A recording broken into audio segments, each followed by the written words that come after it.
It's the final part of the Lokar Car Show's Run of Tennessee. We're at Shades of the Past in Pigeon Forge, Tennessee, presented by ARP to finish off the season.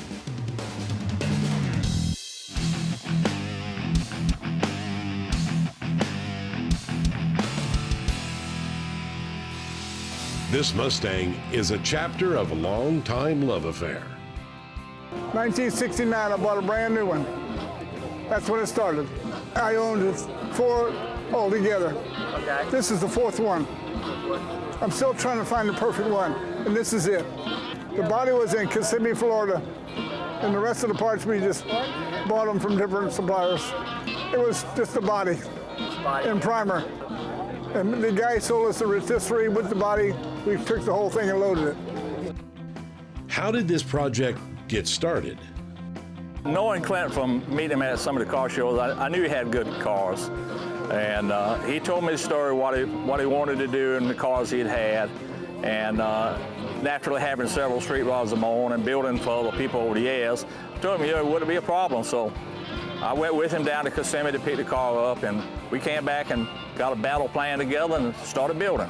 The main thing is you have to find out, whether it's yours or if it's the customers, exactly what they're expecting and what they're planning on doing with the car. They're going to drive it a total show, and you got to piece it together whether or not if it's something that's feasible. You can't take a full-blown race engine and put it on the street and be reliable. So that's what we had to figure out what we wanted to do. And the engine that we used was made by John Cossey. He's known to have taken the original Boss 429 and redesigned it and made it where it's reliable. And that's what we want. We wanted the wow factor, we wanted horsepower. And this is the ultimate muscle car that you can get from Ford back in 69 and 70.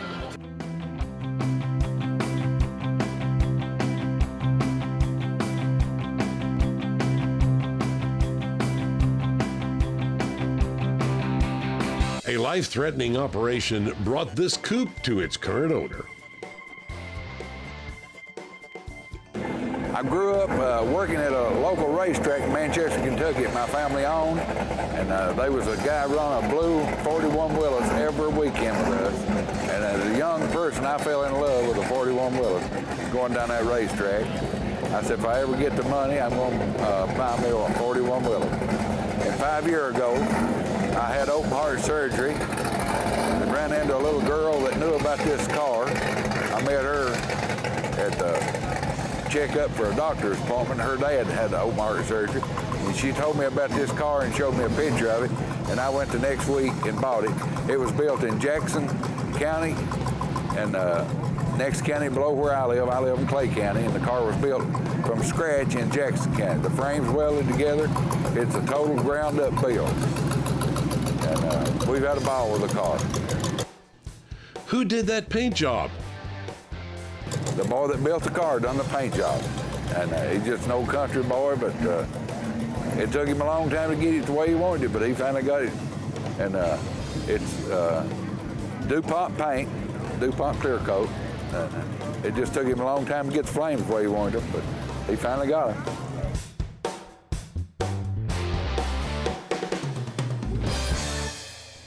What are the chances of finding a Plymouth like that?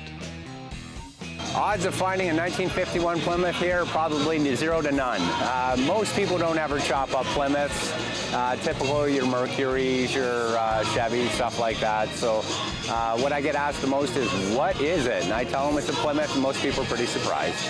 Well, the idea behind it was to go blacked out. I wanted something sinister looking, something that when you're rolling down the road, it had a general appearance of, instead of just being your traditional old hot rod, something that was something new and different.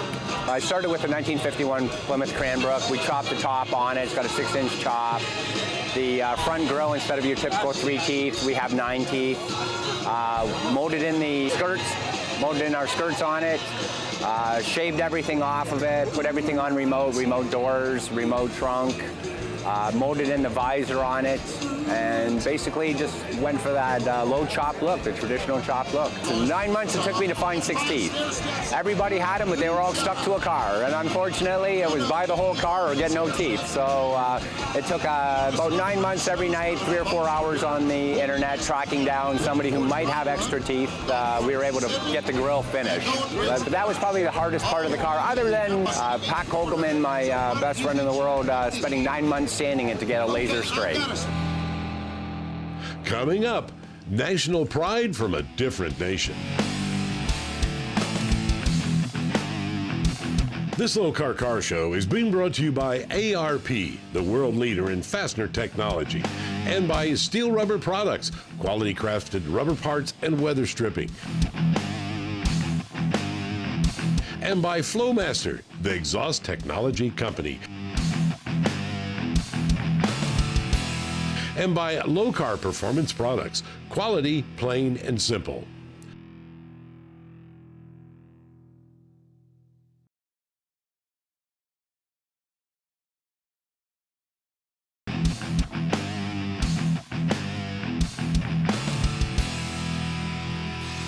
Welcome back to Shades of the Past, where even rat rods got their turn in the spotlight.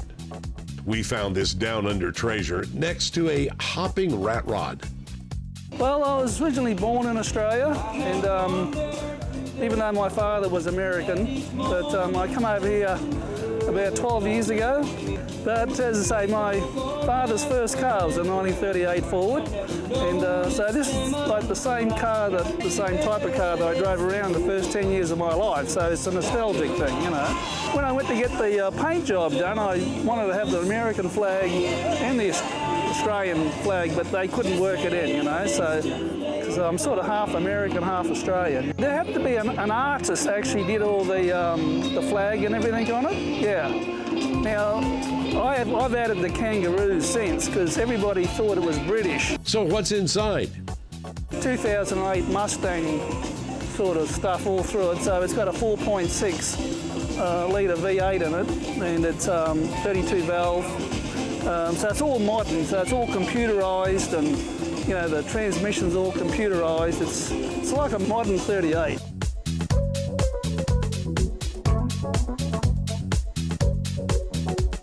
This Chevy was more than its owner bargained for. When I first bought the car, we was just going to build a simple driver car and got real involved, and it just kind of escalated from there. We got Art Morrison chassis under it, LS1 engine. A lot of trial and error. I did a lot of work and didn't like it and redone it. We did everything but the paint and the body work and the interior. This is my first build.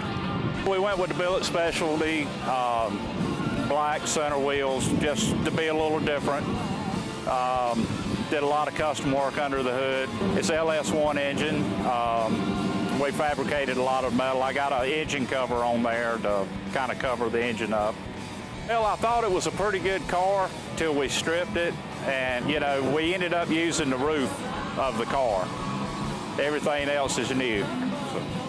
This is Scott's first build and first show. What's it like being on the circuit? Well, it was kind of overwhelming for me. I couldn't believe the amount of positive response we got today. Made me really proud. Been wanting to find something that was a little different. That was a hard choice. We went for years trying to pick out a color that would stand out. This is an old-time Ford taken on by the younger generation.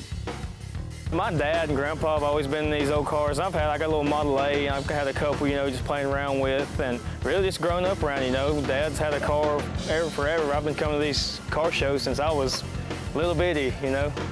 So this thing actually was my grandpa owned a body shop back where we're from, and he'd done some trading around and got this body. It was actually an old dirt track body. The doors were welded up, and it wasn't much of a car.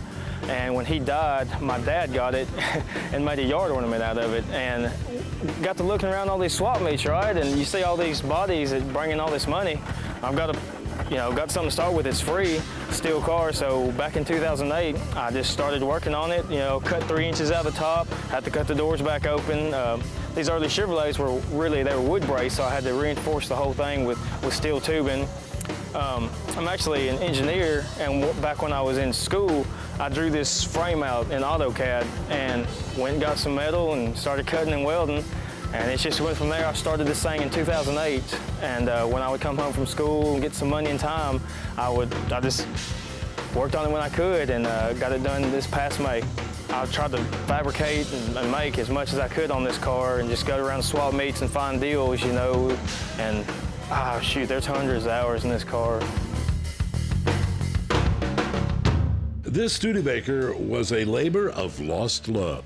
My wife had cancer, and the boys worked on it while I was taking care of her. So that's the old gal I got right here. This car was bought in Middletown, Ohio, and a guy in Laurel, Indiana bought it. He sold it to a boy in Carnersville. It was a car that everybody wanted, but they didn't want to build it. So I traded a paint job for on a GTO for Studebaker. And we acquired a 35 Ford also for painting the GTO. The woman said, well, you might as well have both of them because he's not going to do nothing with either one of them. So she gave us the 35 and the Studebaker. And she was very happy with the paint job, and we was very happy with what we got. Coming up, what's that doing at a car show?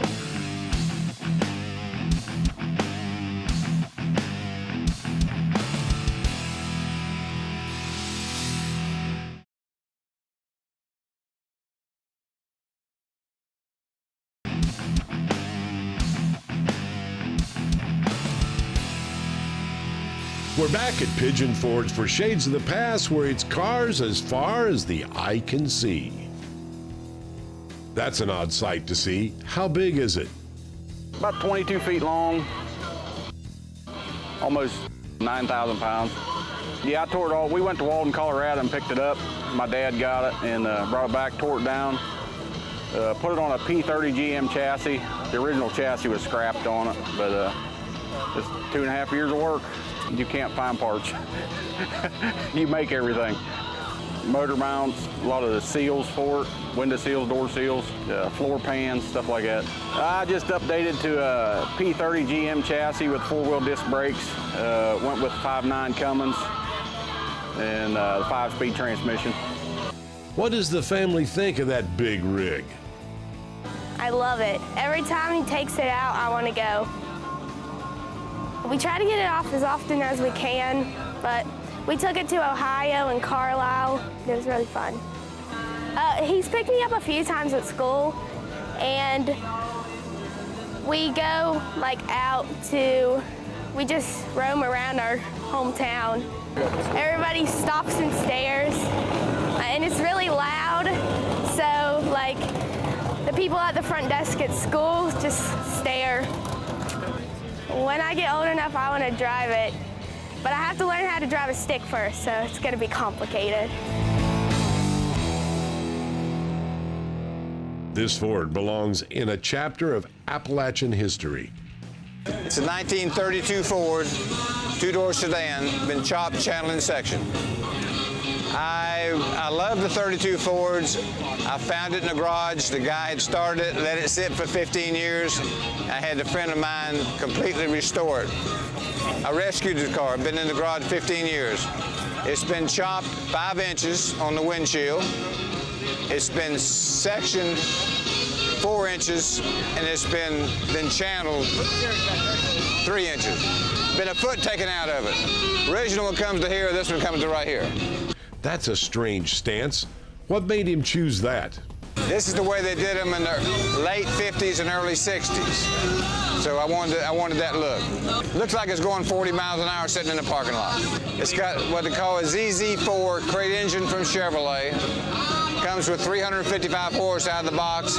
It's got a blower on it, gives you a little over 100 horsepower because it's got close to 500 horsepower. There's been a lot of changes made. How was that Ford when it was first found? the guy had started. I got a picture of it. He found it in the field. He got it out. He chopped it actually to start with, and it was all steel body. Henry Ford built it the first time. I like to drive it. I put 8,000 miles on the first year I had it. I've got 24,000 in it now. I've had it done 3 years, and it's just a fun car. I get a lot of compliments because of the way the stance it's got on it. You know, not many people do a sedan like that. The love for this Roadster started young. Got the bug when I was a little kid. A guy down the street, he had one, and ever since I was 10, I wanted one. He had a 32.5 window, and I just always wanted one.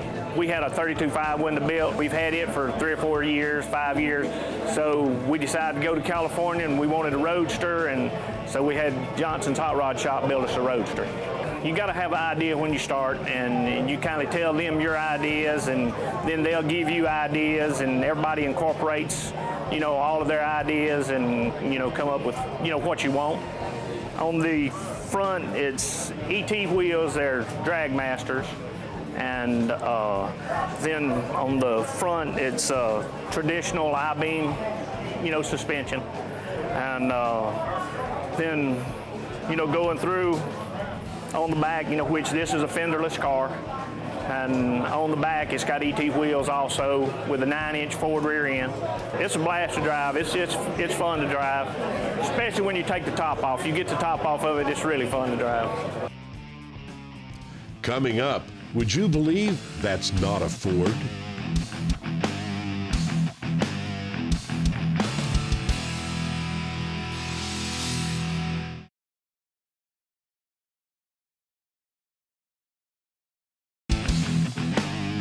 This Lokar Car Show has been brought to you by Flowmaster, the exhaust technology company.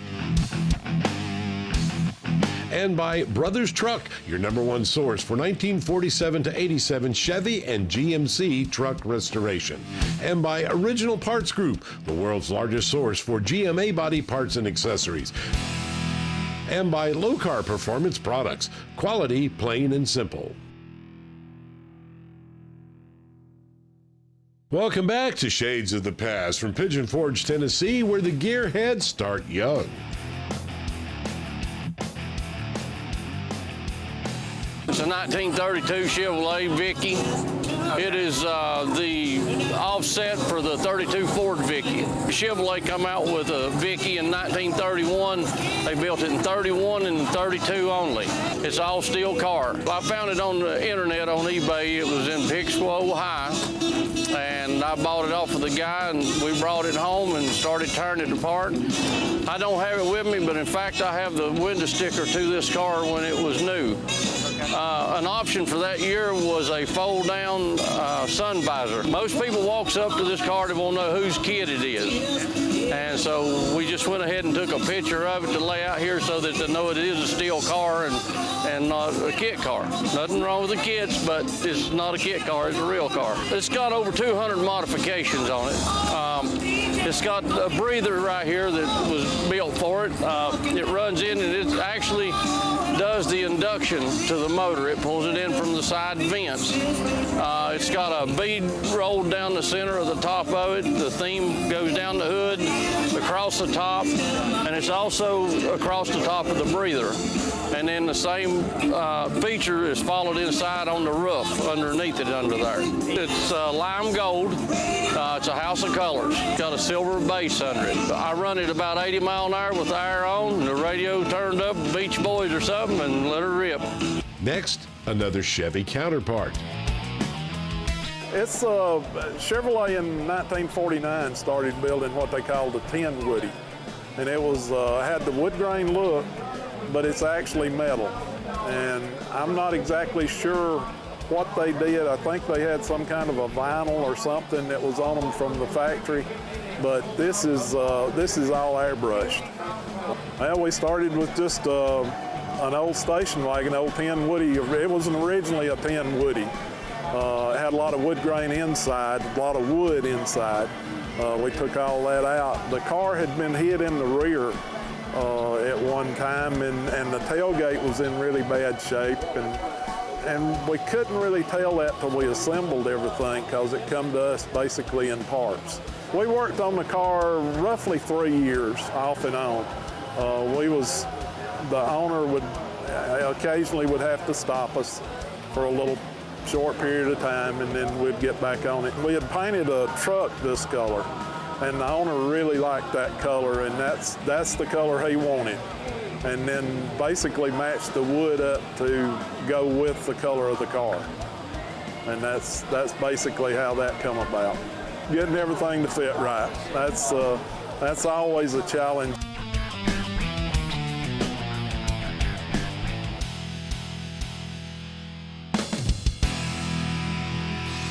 This week's Low Car Lowdown, you know, a lot of times you have stuff that gets you going like the shifters and everything, but we want to make sure our pride and joys are going to stay in place and look good. We've got all of our e-brake handles and floor mounts and cables and everything you need to go with it. Yeah, we've got a wide variety of different kinds of e-brakes for different applications. We've got your floor mount e-brake, bolts directly to your transmission tunnel. Real nice, small, compact. And as we noticed, we have our window stuff to go along with everything else that's inside from Low Car. And in addition to the underdash foot brake you just touched on, we've got our transmission mount hand brakes to go right along with our shifter, give you a real nice nostalgic look. And we also offer our under the dash hand brake. And with floor mount, and lots of different stuff to choose from. And hey, some nice looking cables here too, Jeff. Well, we offer our brake cables in black and braided stainless steel for most applications. So just give us a call, check our website, our catalog, and we can get you set up with the correct cables for your application. Some different sizes on here as well? Yeah, we do the transmission mount e-brake in 11 and 16 inches. So you have, if you're running a 12-inch shifter, you definitely want to run the 11-inch handbrake, not a 16. Absolutely. If you ever have any questions, the folks at Low Car can always help you out as well. Very knowledgeable, know their products, and great customer service. And all their products made in the USA in Knoxville, Tennessee. Find out more, visit their Facebook page or lowcar.com. That's the end of the Lokar Car Show 4-week run of Tennessee. We'll see you back next season right here.